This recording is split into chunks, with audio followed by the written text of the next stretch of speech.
ભારતીય જનતા યુવા મોરચા અને યુવા મોરચાના કાર્યકર્તા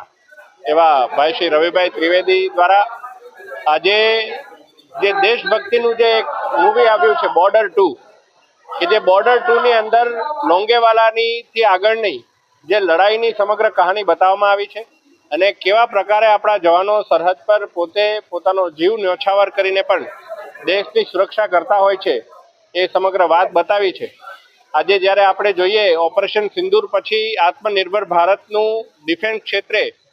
જે નામ થયું છે અને જે પ્રકારે આપણા સૈન્ય બળો એ એટલા સશક્ત થયા છે, ત્યારે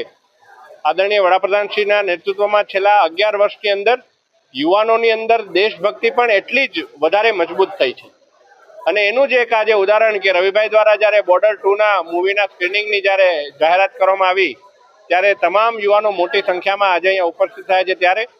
હું ભાઈ શ્રી રવિભાઈ અને એમની સમગ્ર ટીમને આ સુંદર આયોજન કરવા બદલ ખૂબ ખૂબ શુભેચ્છાઓ અને અભિનંદન પાઠવું છું।